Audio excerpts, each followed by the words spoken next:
Salam sejahtera dan salam hormat. Anda bersama saya Senyambar dan ini Awani Borneo. Kita mulakan dengan fokus utama kita malam ini.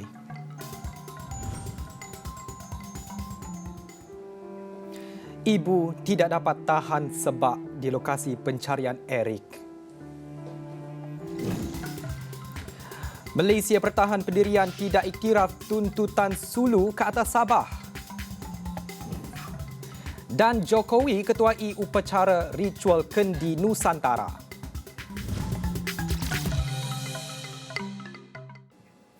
Di mana mayat Eric Chang Wei? Kanak-kanak 4 tahun ini sudah hilang sejak seminggu yang lalu. Eric dipercayai dibunuh dan dibuang di sebuah jeti di Kampung Muara Tebas. Hari ini operasi pencarian hari kedua kanak-kanak malang ini berakhir jam 5.30 petang tadi tanpa sebarang petunjuk. Hujan lebat juga mendorong operasi ditangguhkan terlebih awal dan akan disambung esok pada jam 7 pagi. Dan bermula 8 pagi, operasi melibatkan 20 anggota penyelamat daripada pasukan polis, Jabatan Bomba dan Penyelamat Malaysia JBPM dan Agensi Penguatkuasaan Maritim Malaysia. Operasi diperluaskan 2 hingga 3 batu nautika daripada muara sungai kampung berkenaan ke arah laut. Pada 7 Mac lalu, Eric dilaporkan hilang pada jam 9 pagi di Jalan Daya bin Tawak Kuching. Susulan laporan tersebut, polis menahan 4 suspek termasuk ibu bapa kanak-kanak berkenaan dan pasangan penjaga bagi membantu siasatan. Ketua Polis Daerah Kuching, Assistant Commissioner Ashman Bajah pada Ahad melaporkan pihaknya mengklasifikasikan kehilangan kanak-kanak berkenaan sebagai kes bunuh. Kes disiasat di bawah Seksyen 31-1-A Akta Kanak-Kanak 2001 kepada Seksyen 302 Kanun Keseksaan.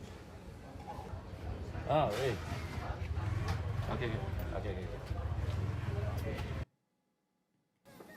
Di jeti Muara Tebas, ibu kandung Eric, Dynasty Chang Kah Hui, ditemani suaminya singgah untuk mengikuti perkembangan pencarian anaknya sekitar jam 3 petang. Dia yang mengandung 7 bulan hanya mampu berada di situ selama 15 minit. Dynasty, 25 tahun, tidak dapat mengawal sebab air matanya jatuh. Dia kemudian dibawa pulang ke kediamannya di Bintawak Kuching.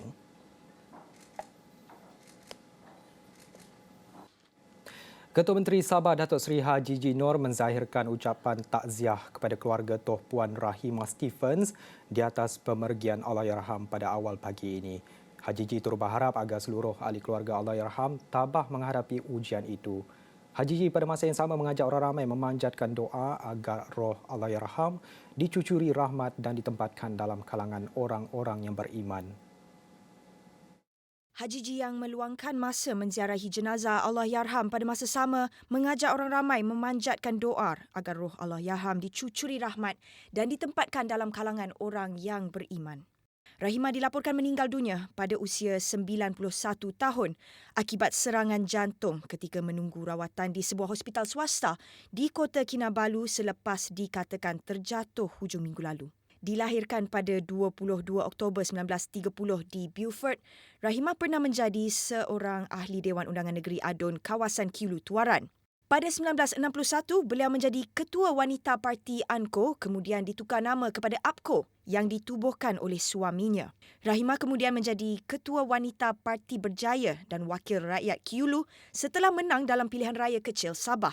Pada 17 Julai 1976, beliau dilantik sebagai Menteri Kebajikan dalam Kerajaan Negeri Sabah. Beliau dinobatkan sebagai Tokoh Mubarak 2011 sempena Perhimpunan Agung Tahunan Majlis Bekas Wakil Rakyat Mubarak ke-8 di Kota Kinabalu.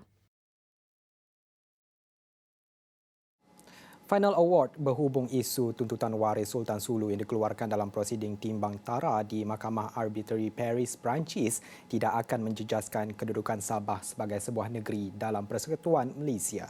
Kata Menteri Luar Datuk Seri Saifuddin Abdullah, Malaysia telah banyak kali menegaskan tidak mengiktiraf dan melayan sebarang tuntutan ke atas Sabah. Jelas Saifuddin, Sabah telah diiktiraf Pertubuhan Bangsa-Bangsa Bersatu PBB dan masyarakat antarabangsa sebagai antara yang menubuhkan Persekutuan Malaysia pada 16 September 1963. Sebelum ini, Menteri di Jabatan Perdana Menteri, Parlimen dan Undang-Undang Datuk Seri Wan Junaidi Tuanku Jaafar berkata, kerajaan tidak mengiktiraf tuntutan dan prosiding timbang tara berkaitan arahan pembayaran pampasan berjumlah 62.59 bilion ringgit kepada waris Sultan Sulu itu. Ini memandangkan lantikan penimbang tara yang dilantik, Dr. Gonzalo Stampa, telah dibatalkan dan tidak lagi sah dari segi undang-undang.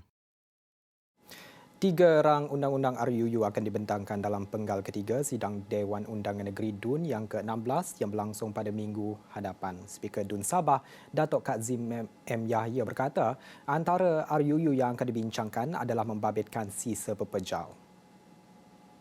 Menurutnya, istiadat pembukaan penggal DUN akan diadakan pada 16 Mac, sementara sidang perbahasan akan berlangsung pada 21 hingga 24 Mac. Sidang Dewan pada kali ini, perasmiannya pada hari Rabu 16 hari bulan dan perbahasan akan bermula daripada 21 hingga 24. Dan setakat ini ada 3 RUU yang akan dibentangkan.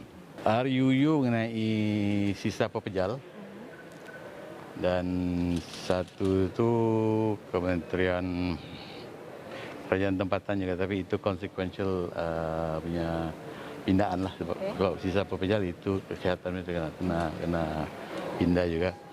Dan ada satu lagi RUU. Beliau berkata demikian kepada media ketika ditemui selepas raptai penuh perasmian sidang DUN yang diadakan di Dataran DUN pada Isnin. Kazim berkata prosedur operasi standard atau SOP yang ketat akan diamalkan sebelum dan sepanjang sidang DUN berlangsung. Hanya para jemputan yang diundang untuk menghadiri acara pembukaan akan dibenarkan untuk berada di dalam Dewan Sidang lah. Tetapi pada hari-hari perbahasan kita masih tutupkan daripada orang ramai. Hanya ahli-ahli yang berhormat dia yang boleh berada dalam Dewan. Dan untuk menghadiri sidang itu pun semua yang bertugas atau yang ahli-ahli yang berhormat itu dimestikan untuk membuat swab test yang untuk pertama. Swab test yang pertama untuk 16 hari bulan ialah hari ini mesti dikemukakan. Dan 20 hari bulan nanti satu lagi swab test untuk 21 hingga 24. Dan untuk hari ini kita akan buat RTK lah. Dan 20 hari bulan itu kita hanya pakai RTK antigen. 20 hari bulan ialah RTK saliva. Dan salah satunya juga ialah semua mesti telah mendapat suntikan booster. Petugas media dan DUN telah menjalani ujian saringan RTK antigen pada hari ini sebelum pembukaan DUN yang bakal dirasmikan oleh Yang di-Pertua Negeri Sabah, TYT. Sarawak Energy menandatangani perjanjian induk HOA bersama PT Kayan Patria Pratama, PT KPP dan PT Adaro. HOA berkenaan menyaksikan ketiga-tiga pihak bekerjasama dalam membangunkan MIHEP sebagai pembekal tenaga boleh diperbaharui kepada KIPI Tanah Kuning. Majlis berkenaan turut disaksikan Timbalan Premier Sarawak, Datuk Amar Awang Tengah Aliasan yang mengetuai delegasi Sarawak ke Jakarta. Terus serta dalam delegasi berkenaan termasuk Menteri Telekomunikasi dan Utiliti Sarawak, Datuk Julahi Narawi, Timbalan Menteri Tenaga dan Alam Sekitar Sarawak, Dr. Hazlan Abang Hipni dan beberapa pegawai kerajaan serta wakil Sarawak Energy. Awang Tengah sebelum itu mengadakan pertemuan bersama Menteri Penyelaras Hal Ehwal Maritim dan Pelaburan Indonesia, Luhut Binsar Panjaitan. Pertemuan bagi mengesahkan sokongan kerajaan Sarawak terhadap pembangunan projek hidroelektrik Mentarang Induk, MIHEP, yang turut melibatkan Sarawak Energy menerusi syarikat usaha samanya PT Kayan Hydropower Nusantara PT KHN. Dalam pertemuan itu, Awang Tengah turut menyampaikan penghargaan Sarawak kepada kerajaan Indonesia atas sokongan dan bantuan berterusan ke atas Sarawak Energy dan PT KHN selama beberapa tahun ini. Pengalaman Sarawak membangunkan projek tenaga hidro dan rebit di koridor tenaga boleh diperbaharui Sarawak skor memberi kelebihan kepada Sarawak dalam projek tapak tenaga hijau Tanah Kuning. Presiden Republik Indonesia Joko Widodo pada Ahad mengetuai upacara ritual Kendi Nusantara, kerja-kerja membina Ibu Kota Negara Nusantara. Upacara berlangsung di titik kosong Kota Nusantara di Kalimantan Timur. Terdahulu 34 gabenor dari seluruh Indonesia diminta untuk membawa air dan tanah dari 34 daerah masing-masing. Gabenor Kalimantan Barat Sutarmiji turut hadir dengan membawa air dan tanah dari garis kosong darjah garisan khatulistiwa yang terletak di Kota Pontianak. Kalimantan Barat unik kerana selain dikenali sebagai wilayah seribu sungai, ia juga pemilik Sungai Kapuas yang memiliki panjang 1,143 km dan Sungai Landak yang kaya dengan berlian. Sementara itu, dalam ucapannya Jokowi mengungkapkan ini adalah merupakan kerja-kerja awal pembangunan ibu kota Nusantara dan tanah serta air disatukan di dalam kendi tembaga tersebut akan menjadi simbol asas berdirinya ibu kota baru Indonesia.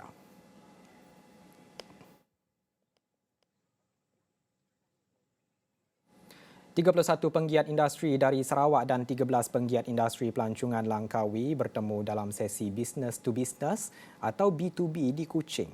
Program anjuran Lembaga Pembangunan Langkawi LADA itu bertujuan bagi menjalinkan kerjasama perniagaan untuk menaikkan semula sektor pelancongan Langkawi dan Sarawak. Jelas Timbalan Ketua Pegawai Eksekutif LADA, Ahmad Fuad Cik Aini, pihaknya menyasarkan 2.2 juta pelancong bagi tahun 2022. Menumpukan kepada lebih 85% pelancong domestik, Sarawak antara destinasi sasaran dalam perancangan itu.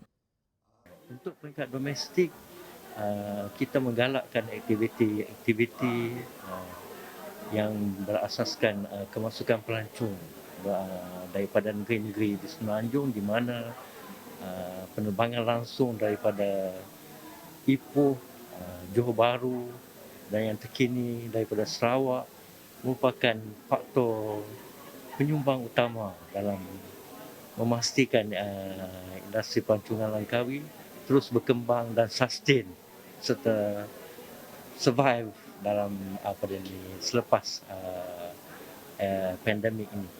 Tambahnya, pembukaan sempadan negara mulai 1 April nanti dijangka akan merancakkan kembali lanskip industri pelancongan Langkawi dan Sarawak yang suram sejak 2 tahun lalu. Beliau berkata demikian semasa sesi sidang media LADA bersama sesi B2B bersama pemain industri Sarawak.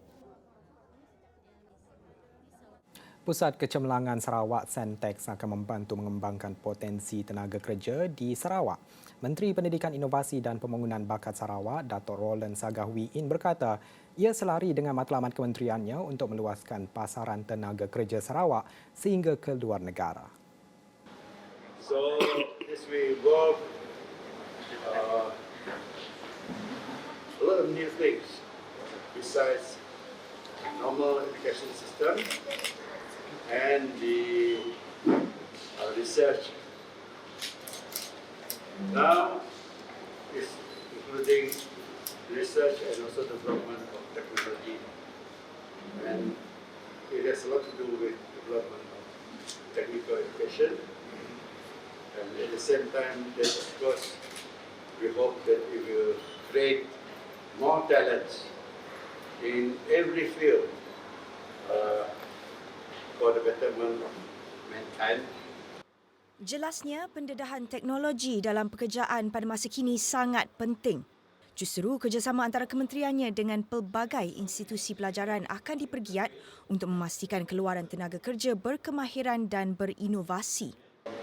Our ministry also oversee that we will come up with a workforce from all our technical colleges, including universities and other institutions, so that it will be relevant firstly to our own Sarawak industry and our own needs, because our needs and industries may differ from other states and other countries, but we are getting hopefully niche areas where we can produce our own strength. Beliau berkata demikian ketika sidang media selepas lawatan kerjanya di Sentex Kuching pada Isnin. Sentex menyediakan 64 program dalam bidang teknikal, warisan, digital dan telah berkembang ke seluruh Sarawak dengan ibu pejabatnya di Kuching diikuti cawangannya di Lundu, Dalat, Lawas, Betong dan Mukah. Baik, dengan itu sekian laporan Awani Borneo malam ini. Saya Nixon Nyambar. Salam hormat dan salam sejahtera.